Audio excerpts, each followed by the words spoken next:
And they'd be like, are you going to be so offended if I order cashew milk in my latte? And I'm like, no, I just saw you eat a cheese pizza. You don't have to have milk or dairy for every single food group of all times. Hey, what's up, everybody, and welcome to the Best You podcast. My name is Nick Carrier, body optimization coach and creator of the 10-Week Transformation. The mission of the show is to help you get closer to your best you in all areas of your life, every single day. In today's episode, we have Tara Vander Dussen. Tara is an environmental scientist, a fifth-generation dairy farmer, and co-host of the Discover Ag podcast, where she and her co-host bring clarity and transparency to food and farming. This one's going to be a fun one. We're going to talk about the biggest misconceptions around agriculture, what you guys really need to know about farming. We're going to talk about which grocery store labels you need to care about and which ones are just marketing gimmicks. And we're going to get her take on the Make America Healthy Again movement. For now, it's time to get closer to your best you. Let's dive in.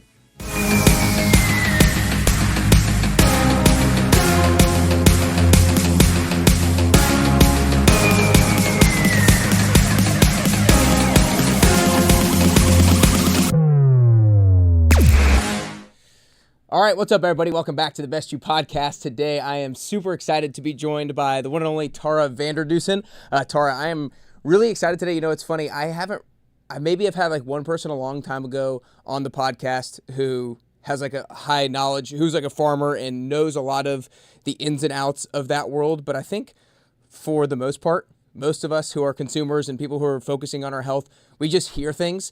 We hear things from public figures. We hear things from politicians. We see labels on the grocery store, and we, for the most part, probably just kind of trust what we hear, but we don't really know why or why not we trust it. So I'm excited to get into a little bit of like farming stuff, a little bit of grocery store terminology, potentially maybe some into the Make America Healthy Again movement and some questions that people have around that and topics about that. So super excited that you're joining me today.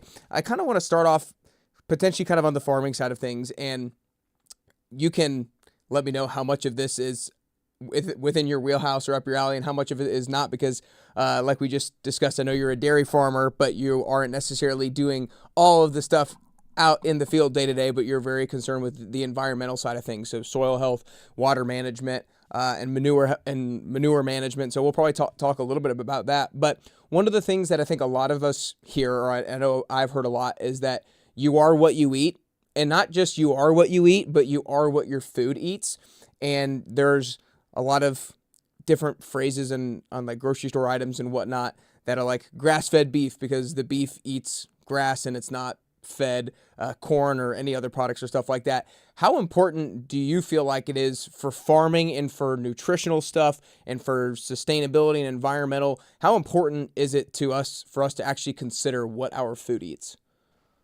Yeah, I mean, I think it's really important, but probably what I'm going to get into might surprise you a little bit. So actually, for the most part, if you are on a dairy or a cattle ranch, your cows actually have a nutritionist. So we have a nutritionist that comes in and plans all of our cows' diets. We are a conventional dairy, so we do have our cows eat corn. But I think there is this like giant misconception that when people think about corn, they think like we're just like throwing corn on the cob, right? Like out into the cows, feed bunks, or hay alleys as we call them. When in reality, what we feed our cows is actually what's called a total mixed ration. Tons of grass, hay and grass you could kind of use interchangeably. We do also feed corn, but one of the things that surprises people when we bring them out to the dairy is we feed a lot of corn silage. So it's where we chop the plant when it's green and we chop the leaves, the stems, the corn on the cob too. But when you look at it, I always joke it looks more like a Southwest like chicken sandwich or salad versus like a corn on the cob, right? Like it's a little more like it has some of the corn in it, but it has a lot of leafy greens. And then there's tons of other things that we feed the cows. But the reason we worked with a nutritionist is because we want to make sure they're getting the right balance of protein, carbs, vitamins, minerals, all those things, because what they eat is so important. The cow, how healthy the cow is, how high quality the milk is, even how much milk she produces, goes back a lot of it to their diets. And so feeding them a really high quality, well-balanced diet is absolutely crucial. Okay, I'm super excited to dive a little bit maybe further into this. But I had so much fun watching some of the podcasts that you and Natalie had done before. So your sidekick Natalie isn't with us today, but you guys have the Discover Ag podcast, and you guys do such a great job of like being fun, talking about everyday topics, a little bit of pop culture and stuff. But it's such a great podcast. So you guys need to make sure you guys check it out. Discover Ag podcast on YouTube, on Apple Podcast app, and on Spotify and everything like that. So how healthy the cow is, that is impactful of what their lifespan, the quality of the meat that they produce, how much meat they produce, the quality of the milk, how much milk, what all is kind of the outcome that you're looking for when it comes to maintaining the health of the cow. Yeah, so my co-host is a cattle rancher, so we can talk beef as well. I'm fairly familiar with beef. Those are kind of our wheelhouses. We always joke that we're like the cattle girlies, so we can talk cattle all day. But I'll focus a little bit on the dairy side because there is definitely differences. I mean, just like there's different breeds of dogs, like a dachshund is not a greyhound. Same with beef cows versus dairy cows. They are very different cows. But yeah, the dairy side of things, the diet is, I've mentioned, really important. Genetics are also so important. So being that my degree is in environmental science, a lot of times I go back to sustainability. And I always think a really fun fact about dairy is one of the things that has made dairy more sustainable year over year. And there's some amazing statistics. Dairy actually did their second comprehensive life cycle analysis of exactly what goes into producing a gallon of milk. But a big part of that is the better the genetics and the better the diet, the more sustainable the cow is. So the better the genetics, again, going to the longevity, which I think you kind of touched on a second ago, how long the cow is on our farm for, as well as how much milk she produces. But it's a little more nuanced than that. So yes, we obviously want more milk. We are paid per pounds per milk. But I think there's this misconception that when dairy farmers say, oh, we want more milk, that it's like efficiency and words that it just doesn't always resonate with what that means exactly. But there's other things. The milk quality is also really important. So one of the other things that we're paid on that people don't talk about is components. So the components of milk, whether that be, the fats that are in there, the butter fat, the things that we love about milk, and those components, and then the quality as well. And so there's a ton to it as far as like the back end. I always love to share because I think it surprises people. Every tank of milk that leaves my farm is tested before it leaves my farm to the parts per billion, parts per trillion for all sorts of quality assessments. It's tested again at the plant. And then it's tested during bottling. If at any point, at my farm when it's tested, if it doesn't meet every single criteria all the way down to the temperature of the milk, they will not pick it up. And the milk has to be dumped and the farmer has to pay for it. So there is just so many cool checks and balances in place of ensuring that milk quality. But again, a lot of it goes back truly to the health of the cow. Wow. I'm excited to dive into some milk and cheese questions too, because I think those are somewhat hot topics, believe it or not. So milk quality is, as somebody who's producing the milk and it's getting tested, how likely is it for you to not pass the quality test? Do you know pretty well what you need to do and whether or not it's going to pass the test for the most part nowadays? Yeah, I mean, if you don't pass the test, it's not good for you. I mean, Yeah. So, and this is similar even on the beef. Is it like one of those things where if you don't pass the test, they flag your farm and they're going to be harsher on you in the future? And then I don't know, is it like that? Basically, yeah. Wow. And similar on the beef side. So if you were to, I don't know, have a flag, say a flag went off for you, you're going to be under more scrutiny. If that continued to happen, so we work with a co-op, so it's a group of dairy farmers. We very much hold each other accountable. It costs money if a tanker goes out, costs our co-op money. If a tanker goes out, it can't be picked up. If your milk can't be picked up, and then your milk, it won't be marketed. And so it costs not only yourself money, but it costs your fellow farmers that you're in a co-op with money when that happens. So absolutely. I mean, the end result would be the co-op says you're not in our co-op anymore and we're not going to pick up your milk. So, and then similar on the beef side, there's a lot of beef quality assurances. And essentially if your cattle made it to the packer and you had, a red flag go up for you, You're going to probably have like a stern talking to the first time. But if it happens a second time again, like that's costing like that processor money that they went out and picked up the cows, on and on and on. Yeah. And so I always kind of like joke, it's like being blackballed, you're like blackballed from Yeah. the co-op. And so, yeah, I mean, I think they're really important checks and balances, but it's definitely not what always gets seen on the internet when we're talking about like, quality of our food or what farmers are doing. The very nuanced conversations a lot of times get missed of exactly what goes in to getting a gallon of milk from my farm to a gallon of milk at the grocery store. Yeah, that's crazy. That's crazy. So you mentioned how two of the things that are huge when it comes to the dairy sustainability and the health of it is the genetics of the cow and the food that it's fed. What are some of the things that you have to do? Obviously, it's like feed it healthy food and get a cow that has good genetics. But what are some other things that you have to do around the farm to ensure that the milk does pass the test? Is it like the living environment of the cows? Does it make sure they don't get too much food somehow, some way? Like, what are the things that you have to do to make sure that the milk does pass the test and does not Yeah, fail? it's so crazy when people come out and tour the dairy, the first thing they always say as they're leaving is like, I had no idea this much went into it. So, I mean, all the way down to which pens we put what cows in. So cows are herd animals. There's, an alpha cow and then, the rest of the herd. And so, even we try to limit how much we move them around the dairy because they become friends, they hang out with their herd mates. They figure out who the alpha cow is. So that's like one thing is because if a cow gets stressed, obviously not good for her. So trying to keep her environment as comfortable and as calm as possible. It's funny, like, the milking staff will play music. It better be calm and relaxing music. There cannot be loud music, otherwise the cows don't like it. When we do tours, we always show people cows are really big on smells. So when we do tours and we walk into the barn, we like ask people to be like a respectful distance from the cow because you can see the cows will get nervous with new people. They recognize who the milking staff is, who milks them every single day. But if somebody new comes into the barn, you can tell they're very curious. They want to know who they are. They're a little like, whoa, who are you? Like, and so keeping that environment as calm, and they also love a schedule. So making sure they're milked at the exact same time every single day, everything feels the same. It's so funny. The funniest things will make cows very, very curious. If there's a change up in the way the gates are, or if there's a towel that's hanging to dry somewhere that they've never seen before, they'll stop and check it out. They'll be unsure. They aren't sure if they want to walk past it, or they'll start like licking it, whatever. Each cow kind of, is maybe a little different, but just trying to ensure the most comfortable environment. And then with that obviously comes their health as well. So we actually have a vet on staff as well that comes out every week and does herd health checks. So it's this entire approach to every piece of their environment and, making it the most stable that we can for them. Yeah, totally. I mean, they sound like human beings. They want calm and relaxing music to stay stress free. Don't get too close if I don't know you. I need schedule and routine. That's hilarious. I'm curious.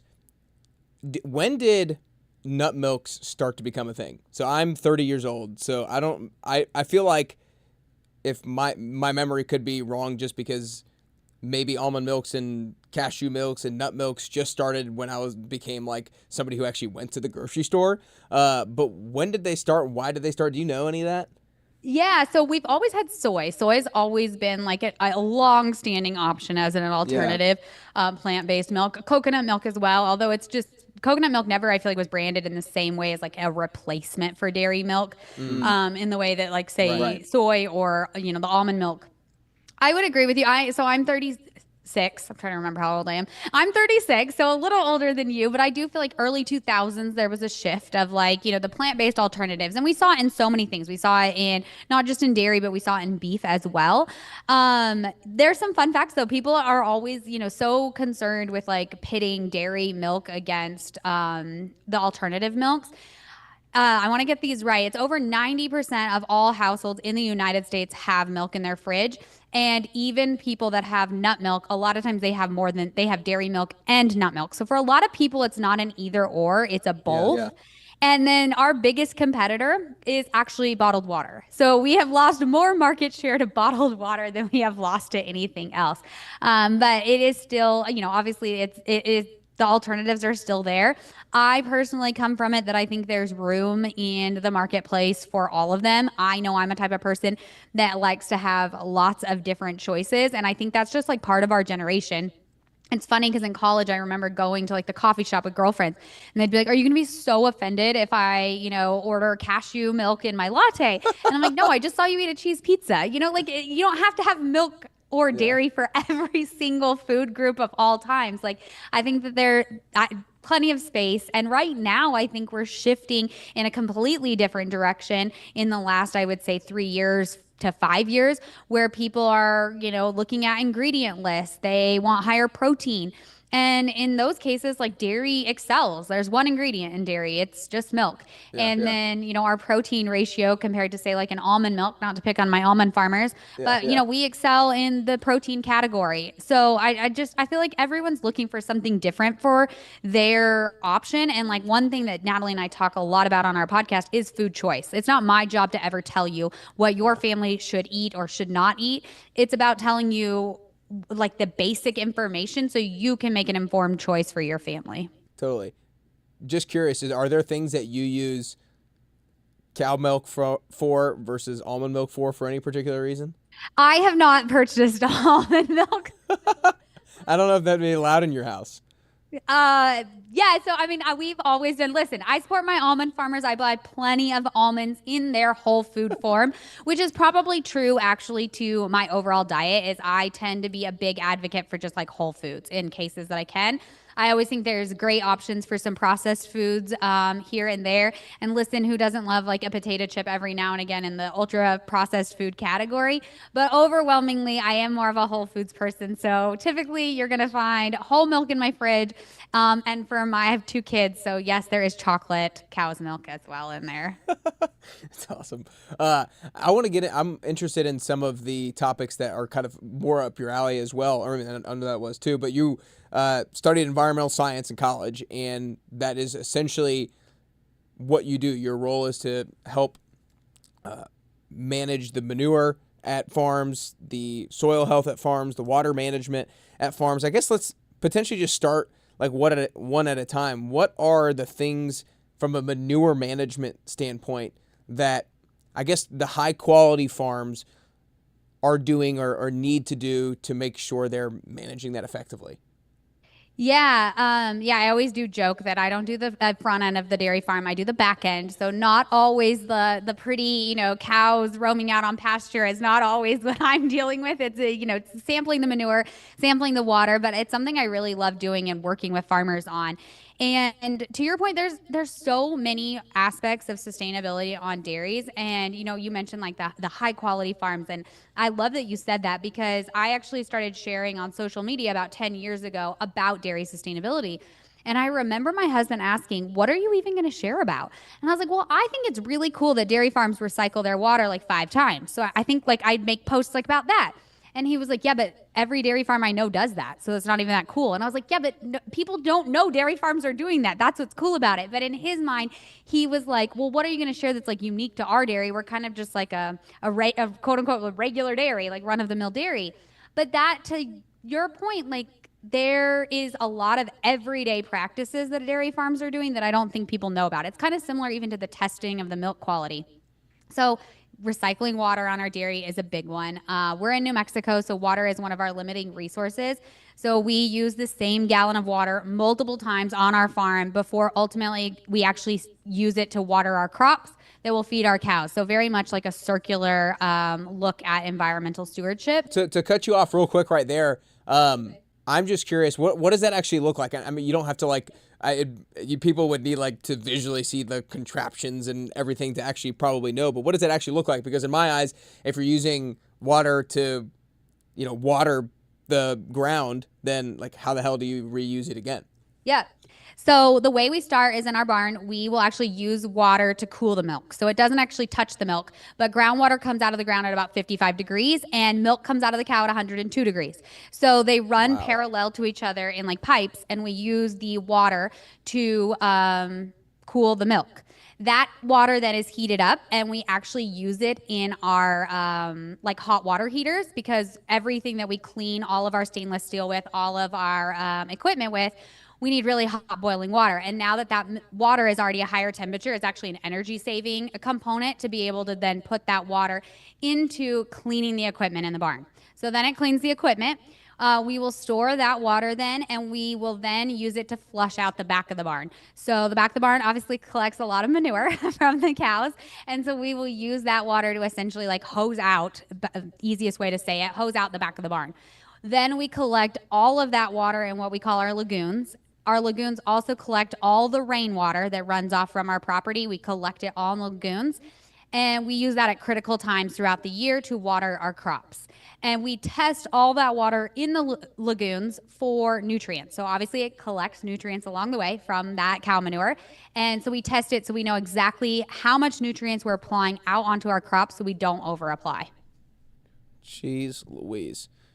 We have the general public knows nothing about farming.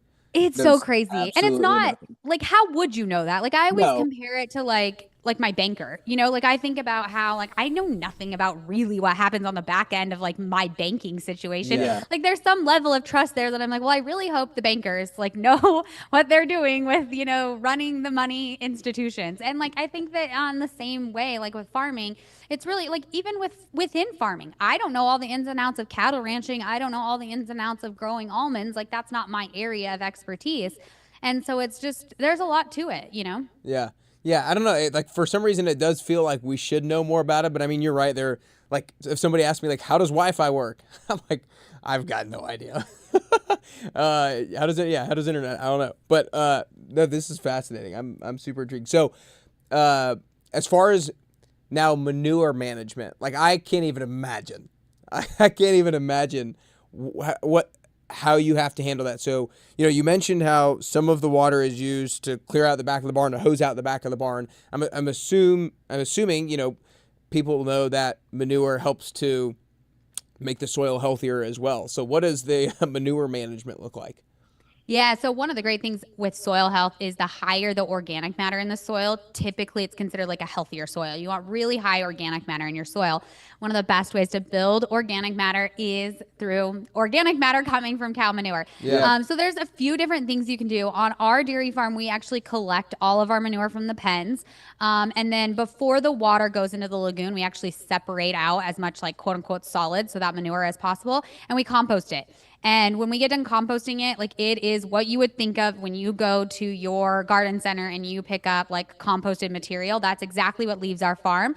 Instead of going into bags, some farms, it goes into the bags and ends up at your, you know, garden center. What we actually do is we work with the farmers that we buy the feed for our cows from. And so when, you know, think about it like when a truck comes and dumps off feed, when the truck leaves, it can leave with composted manure to go out on those fields. So it's when you think about it in terms of nutrients, it's like nutrients come into the dairy in the form of feed, and nutrients leave our dairy in the form of cow manure to then replenish those soils. It's similar, you know, you think about like grazing animals, which is much more common with our beef cattle industry in the United States. You know, a large portion of our cattle on the beef side of things actually start out on pasture. And they're doing it in, you know, their more efficient way where they're just standing out there and, you know, have manure. On the dairy farm, you know, we have the added steps of kind of like bringing in feed and then bringing out manure. But that is, you know, obviously what works the best for more the dairy side of things. Yeah. When it comes to, does the trucks that come and pick up the composted manure, is that like shared just on your farm, or is it with your co-op, or how does that work? Yeah, so ours would be with our farm and then sharing out with our local farmers. Okay. So just depends on who we're buying feed from. And it can go, it doesn't just have to be who we're buying feed from. If another farmer was like, hey, I need manure, obviously we could work with that. One of the really cool things actually about farming is how circular it is and how much goes on. So for example, in our town, we actually have a lot of peanuts and we make a lot of peanut butter. And one of the byproducts from making peanut butter is peanut shells, not peanut butter shells, peanut shells, like the little peanut shells that you think of. Yeah. And we actually crunch it up and use it as bedding for our calves.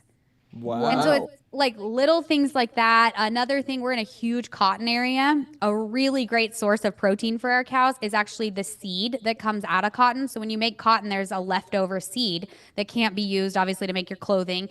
And cattle will eat that as a source of protein. And so there's just like little tiny things like that all the time that you're always looking for in your area. And this is super unique to wherever you're at. I know of dairy farms in Florida that feed a lot of citrus hulls. So where they make, when the leftover peels from making orange juice get fed to cattle. California uses a ton of almond hulls for their bedding.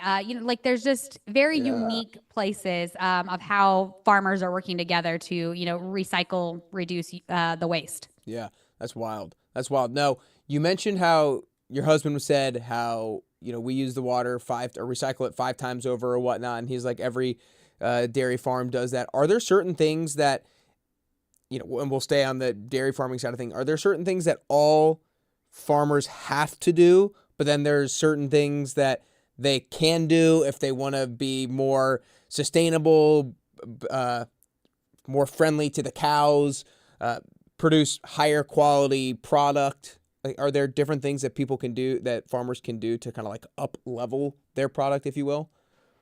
Yeah, so I will say at first, I would say it's regional. So in New Mexico, obviously, I said water is like limiting, the Midwest. I was just on a call with a dairy farmer from the Midwest this morning, and they were laughing at me about something with water because, they have the opposite problem. They have too much water, right? So it's also going to be very regional what your sustainability practices look like. And then from there, I would say there are requirements. So what I did through my job is I worked with dairy farmers on their permitting. So they had to have a permit to operate under on the environmental side of things. It told them exactly how much water they could use. They had to apply for that. They had to say, here's my plan. Here's how much water I think I'm going to use. Here's how much water I think that from the lagoon I can apply safely out to my crops. They have this entire what's called a comprehensive nutrient management plan. And so they apply for that. They get a permit. That permit tells them, like I said, how much water they can use. It tells them what fields they can put their manure out on. It tells them how many times a year they have to sample their water, how many times a year they have to sample their soils. I mean, all the details, multi-page legal document of what they can and cannot do. And then obviously from there, yeah, there's then different practices that different farmers can put in place. I grew up on a dairy farm. My husband has a dairy farm. 4 of my husband's brothers have dairy farms. It is hilarious. I know it's a big dairy family. But every dairy runs differently. Like my husband and his brothers try to run their dairies as close to how each other does as possible, just Yeah. because they like learn from each other.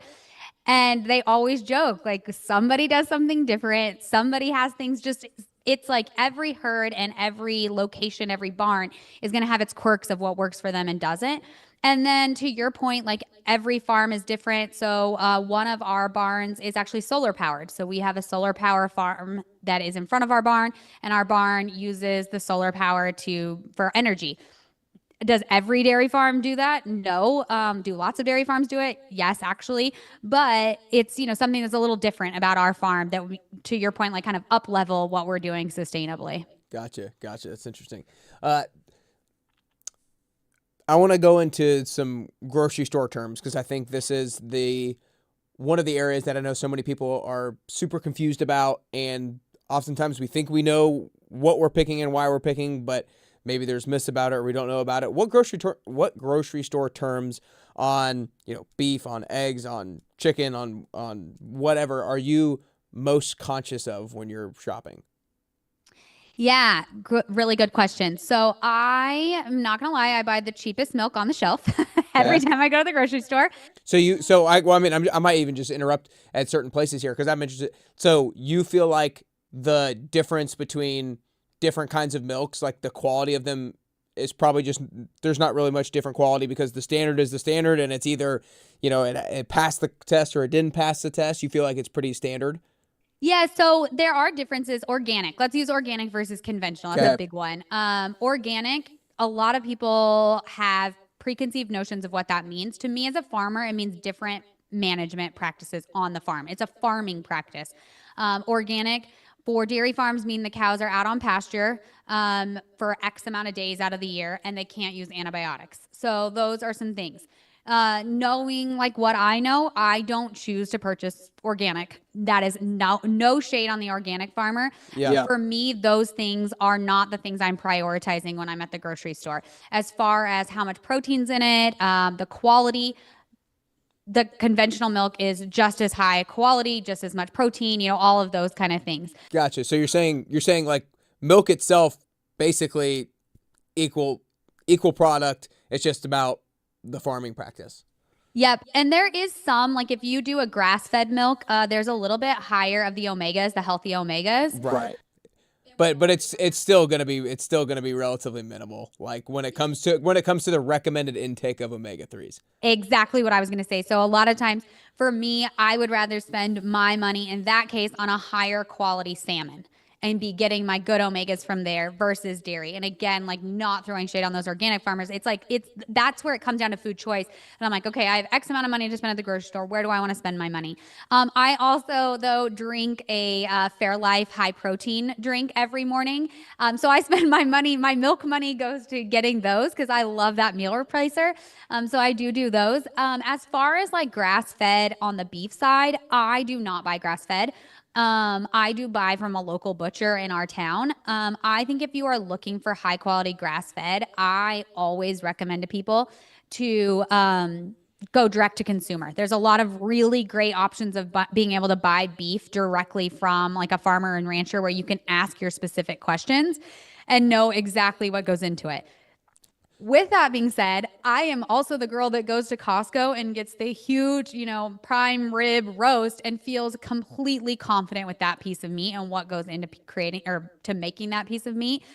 So it's like, I think it's like one of those things that if you tell me what's important to you, then that can tell you how to shop. Yeah. Otherwise, there's give and takes with every single thing. A lot of our grass fed in the grocery store, truly grass fed, a lot of it's imported.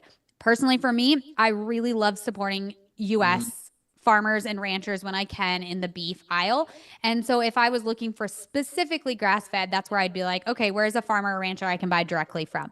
Otherwise, I feel very comfortable with the beef at the grocery store. Yeah. So basically, I was trying to write down a few different categories of things that people are most concerned with when they're going to the grocery store. Whether it's quality of product, whether it's price, whether it's supporting local, whether it's supporting a certain kind of farming practice. You need to know what your values or what your priorities are, I guess, of those first, and then that's going to guide what you recommend for people or what people should pick for themselves. Yeah, I think that's such a great point. Like I really do. Because like the grocery store beef, Natalie, if she was here, she's my co-host that has a conventional beef operation. Their cows are out on pasture most of the year, which surprises people. People always assume, and she's a conventional beef. Her beef will end up at the grocery store. That's who she sells into. And I think a lot of people have this idea that like the beef at the grocery store is bad or it's not from family farms, it's not from family ranches. And that's not the case. Like that a large portion, I said this earlier, of our beef is actually spends 2/3 of their life out at pasture. It's the last 1/3 where they move more into that feedlot setting. They're going to be fed, grains as well as grass still. There was actually a study out of Oklahoma State that analyzed a classic beef cow throughout its entire life cycle. And it said less than 8% of its total diet was grains. And that was a quote unquote grain fed animal. The rest of its diet was either, milk from its mother, grass from out on pasture, and there was grains introduced in the last 1/3 of their life. And I think that really, really gets lost in the conversation of grass fed versus grain fed. It's these two industries have been very much pitted against each other. And I don't think it always has to be that way. Totally. Well, I want to stay on this a little bit longer and then we'll go back to some grocery store terms. Is there a specific percentage of, do you know this, if there's a specific percentage of their diet that has to be grass fed or grass for them to be out on pasture, I guess I should say, for it to be considered grass fed? Because I know there's also grass fed and then there's some grass fed, grass finished. And I know supposedly grass fed, grass finished is 100% out on pasture, I guess, but maybe grass fed, it can be mostly on pasture and then some feedlot. Do you know those numbers or anything like that? or requirements. The joys of labels at the grocery store. Like I think labels started out as like something good to like educate Right. people on what it is, and it has quickly turned into a marketing Yeah. scheme, a marketing gimmick, unfortunately. Totally. And that is why I said if you truly care about that grass-fed label and want to know exactly what stage of life the cow did what, I think your best bet is going to direct to consumer where you can ask every single one of those questions because there's so many different things of what each little thing means. I mean, organic, it is a USDA certified organic that has legitimacy to it. As far as a lot of the other labels we see, they're not always like legitimate. Like the word natural has absolutely nothing behind it, means absolutely nothing. Grass fed is like, to your point, is it grass fed? Is it grass finished? Grass fed doesn't mean it was out on pasture. It could be grass fed in a feed bunk instead of out on pasture. There's like all these little tiny things. And I don't say that to scare people. I say it as if you are just absolutely diehard on a certain style of eating, I think doing your research and making sure that it answers or checks those boxes for you is really important. Yeah, totally. That's interesting. It seems like to me, and I've kind of always, I do pay attention to labels for sure, but it definitely just seems like people get way too worked up about labels than maybe than we should be. And like you said, a label itself doesn't necessarily mean this particular thing. It can mean a lot of different things. So if you really want to go direct to go to your local farmer and see what they actually do, because other than that, you're not exactly sure. Yeah, I mean, a perfect example is on milk. I'm sure you've seen the label that says not from cows treated with RBST. That's like a big one on like gallons of milk. There is no cows in the United States treated with RBST where their milk ends up on the shelf. That kind of stuff pisses me off. Yeah, like there was a concern at one point in time. Farmers phased out the use of that. It is no longer being used on cows that produce milk to go on the grocery store shelf. I don't know a single processor that would pick that up nowadays because consumers did not love it. It was very quickly like realized that it wasn't what people wanted. I mean, farmers are going to give people what they want. I think there's one thing that farmers are really good at is we have to sell a product to you guys, right? Like we're going to give you guys what you want. Yeah. And RBST is a perfect example of that. And yet it's on every single gallon of milk. And I've seen, influencers, food influencers, fear-monger people about that. Like better find that milk that says RBST free. And I'm like, you prove to me that you don't know what you're talking about, and you're telling people, you're quote unquote educating them on social media about what to choose in the grocery store when you don't even have the solid understanding that RBST has been completely phased out. Totally. I think I watched a little bit of the podcast where you and Natalie were looking at the video of this guy talking about maybe RBST, but talking about something that cows actually haven't used or been fed since like 2008 or 2009. And that's just like, again, there's some good things about social media. There's a lot of bad things about social media. But if you see a video, unfortunately, all of us, if we see a video of somebody saying something and we can see some level of quick credibility, whether that's a lot of followers, a blue check, I don't know, somebody else that we know follows them, we just take it as truth. And it's like, no, so many of us are so, and this is me including, are so lazy about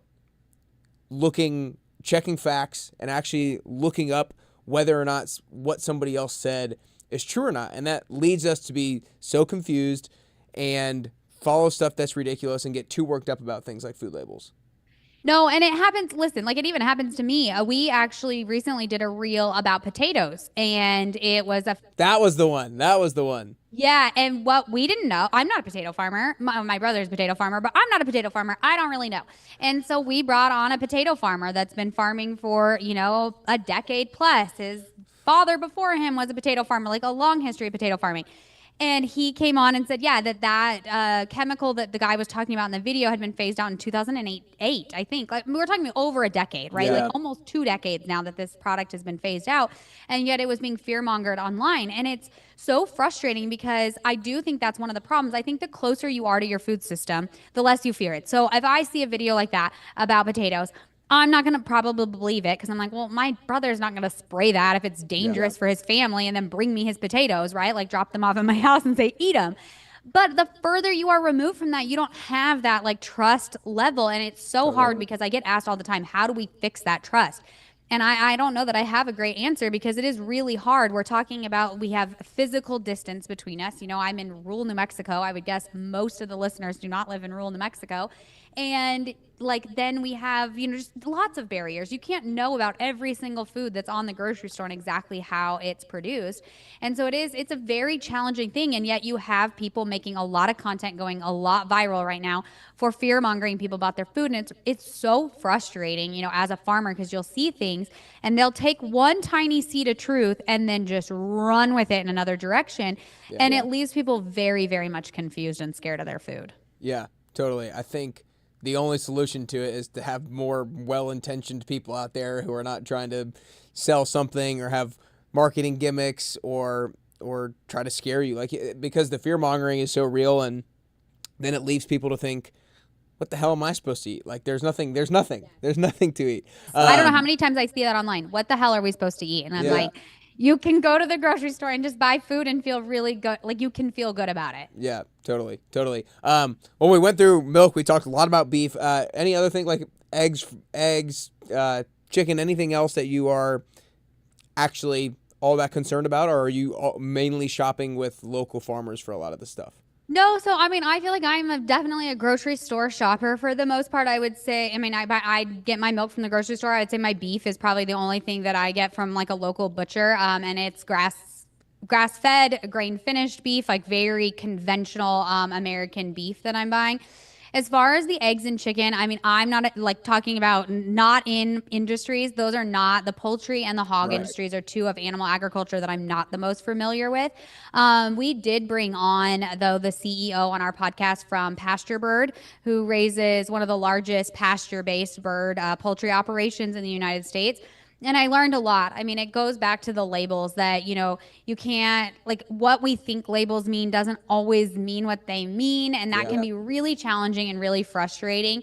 And so again, I might sound like a broken record, but this goes back to where I kind of feel like, heck, the cheapest egg on the shelf to me is better than me doing like an ultra processed food, and Right. that's my Totally. opinion there.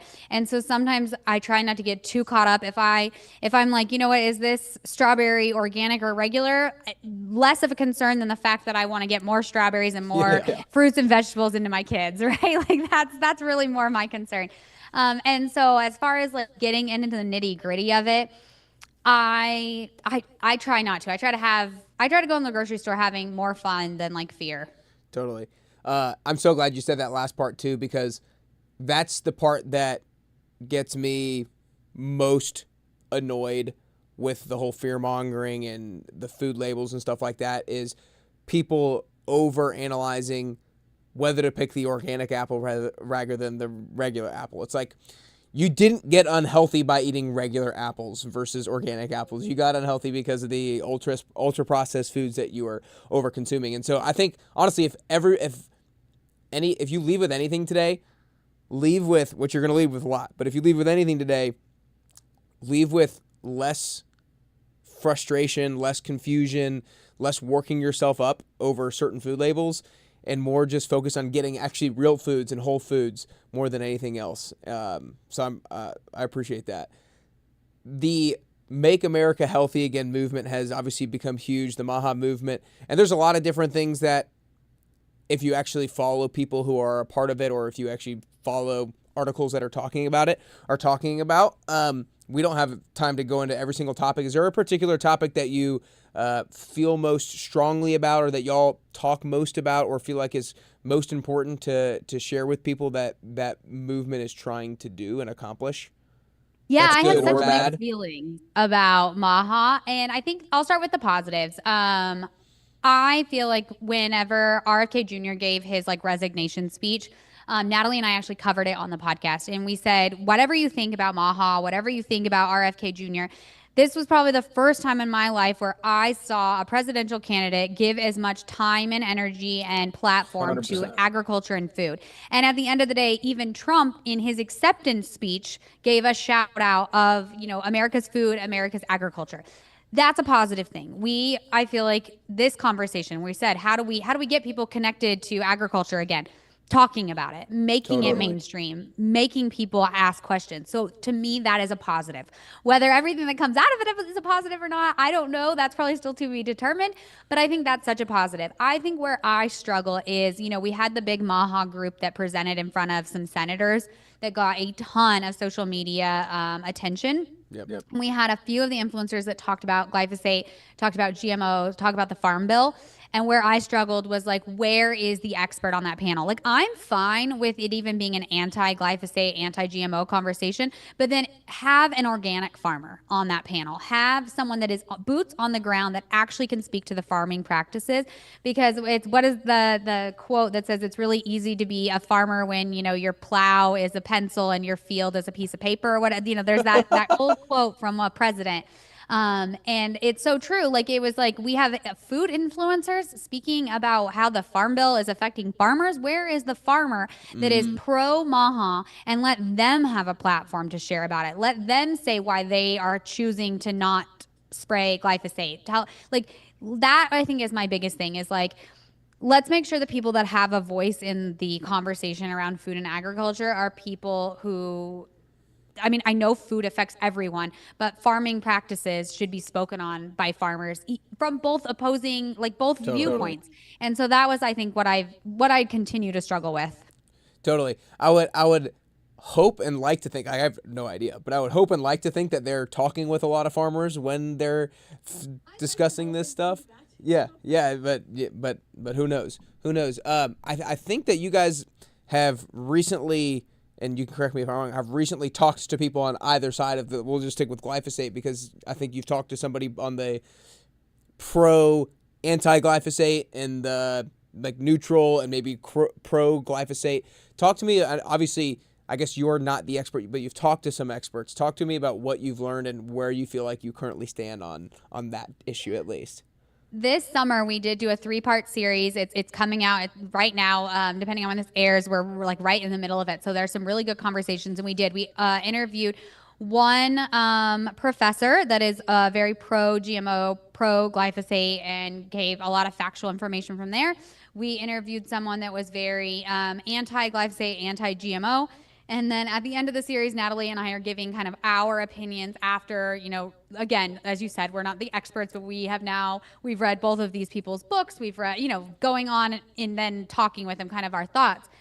And I know personally, I have always felt really good about GMOs and the future of that. I think there is so many beneficial things, and I think that technology is an amazing addition in so many parts of our lives, and yet it is a part that people really fear in food. When we add technology in food, people get really scared.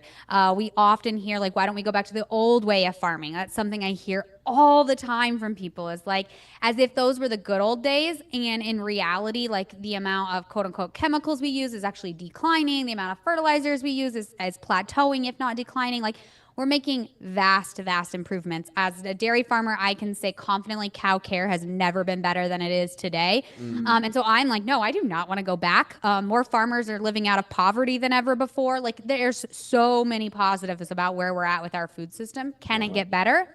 Absolutely. Absolutely confident of that. But I think fearing technology is not going to help us get better. So I really like what GMOs do as far as drought resistance in New Mexico. Drought resistant is huge, and GMOs can be a big piece of that. Wow. I think on the internet we've confused somehow we've made it where GMOs and glyphosate are like one, or that's all that GMOs are is for glyphosate, when in reality GMOs can do so many other things besides just be glyphosate tolerant.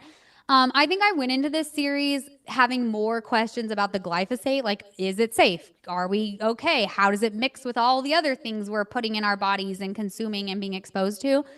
And I mean, like, I guess, spoiler alert, I will get into this more on the podcast, but I think I've been leaving feeling more confident than ever, and feeling more like there are still things we could do better. Is there another option that's even safer, even lower toxicity than glyphosate? Probably.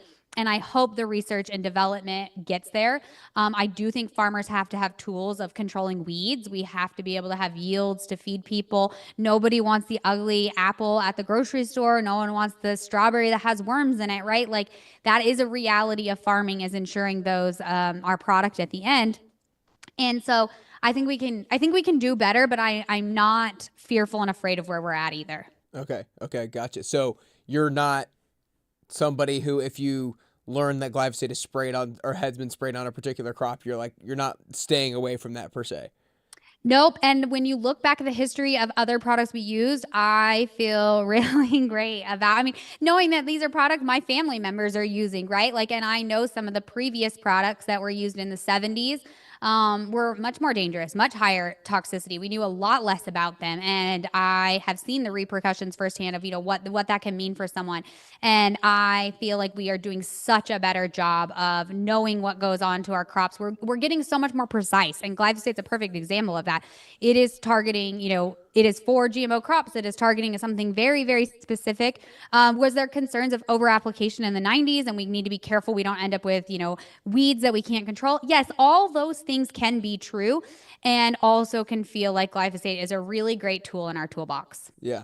No, I think like every area of life that is debated between two people, it's not black or white. There's always some gray room in the middle that doesn't get talked about enough, but usually everything lies somewhere in the middle there. This has been so great. It sounds like me and a lot of people who are listening need to go listen to y'all's podcast, to all the people that you talk to get so much more. I've already been so fascinated about how much I learned about dairy farming in particular, and then so many other things. This has been so great. I'm going to kind of ask, maybe this is one or two questions in one, but you mentioned farming has gotten a lot better, but it can still get a lot better. And then I feel like a lot of us still just believe certain things about farming that are just not true. So are there any like myths about farming that you want to debunk / how can farming get better? Maybe those are completely two separate questions. And if they are, you can answer them separately, but that's the question. Yeah, I'll answer the first. I'll answer can farming get better, and then I'll answer like myths Yeah. second. So that's where my train of thought is going. So farming getting better. One of the things I think about is I live in the area where the Dust Bowl was really bad. I'm about like an Mhm. hour and a half, probably an hour and a half from Dalhart. So that puts you in the realm of the Dust Bowl. And so I often think about that, and I think about how much better of a position we're in now than we were. Kind of going back to that same thing that it wasn't the good old days back then. We weren't doing everything perfect. We were plowing up, acre after acre of land and didn't have a management plan for what that looked like when it was going to be a drought. And so reflecting on that and like where we could be in another like 50 plus years from now, I'm really hopeful. I think that we have some really great technology like coming down the pipeline. I think that people are more interested in agriculture than ever before. A few years back, I attended like the Forbes Ag Tech Summit where people presented on technology and agriculture. And I just remember thinking, how cool is this? That this is where we're at, that these really brilliant minds are coming together and doing research, and we're figuring new things out every day. And so I do think technology is going to propel us forward in that ways. I hope that technology maybe like quote unquote solves some of our problems. We're looking at technology where there's laser precision. And so, you can scan a laser over a field and remove the weeds, right? Like, and I'm sure each of those technologies will present different challenges and questions from consumers. But I'm really hopeful that the technology will continue to improve and continue to be more beneficial for us.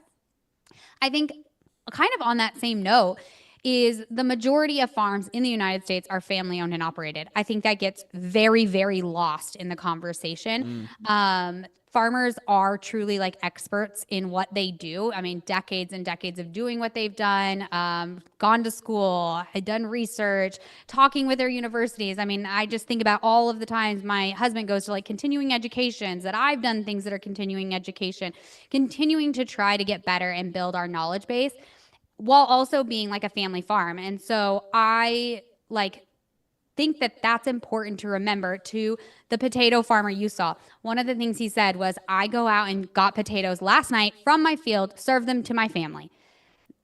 I think that's important for people to remember, that the food on farmers' tables is the same food on your tables. Like, I go to the grocery store and buy a gallon of milk at the grocery store. I know everything that went into making that gallon of milk, and I feel so confident about it. And I wish people had that confidence. And so I do think there's something there that's like, a lot of these people are family farms and are growing our food. And no matter if there's things we need to do better in our food system, at the heart of it, like that's who's growing America's food. Totally, totally. That is so good to know and refreshing to know, because I do feel like me too. I wouldn't have necessarily thought that most farms are family-owned farms. I would have thought, but that most farms are these just massive operations that I feel like it. I do feel like farmers get the short end of the stick and a lot of what's the word I'm looking for? Just like BS propaganda that's out there of, the mistreating of animals on farm. I'm sure there's plenty of that, but to know that most farms are family-owned farms and that most of the farmers are eating the food that you're eating, just thinking of that, I feel like lowers my own blood pressure when it comes to going grocery shopping and having trust in the food that I'm eating. Yeah, I'll speak on the dairy side. I think it's 95% of farms in the United States, no Holy matter their size, smokes. are family owned and operated. And to like put that into perspective, like our farm is considered a quote unquote a slightly larger farm. That's what New Mexico is known for. We have a little bit larger farms in comparison to some other place in the country. We won't get into all the details on that. Until I just recently moved. Before I moved, I still live on the dairy farm, but I'm slightly further away from the barn now. But my house that I have lived in for the last 15 years is 100 steps from my milking barn. My Wow. backyard is the close-up pen. So the close-up pen is where the cows deliver calves. The reason for that is because that way, if a cow was struggling, your house was as close to the pen as possible so that you could go check on them. Literally, like a milk truck, when it would come in, it would come perfectly around my house to go and pick up the milk. Like very much in like an intimate part of my life is living on the dairy and being a part of it. If for some reason the power went out, I could hear the generator kick on from my bedroom. Like I think that that gets very much lost on people of how much of, America's farmers are just immersed in their farmland. Totally.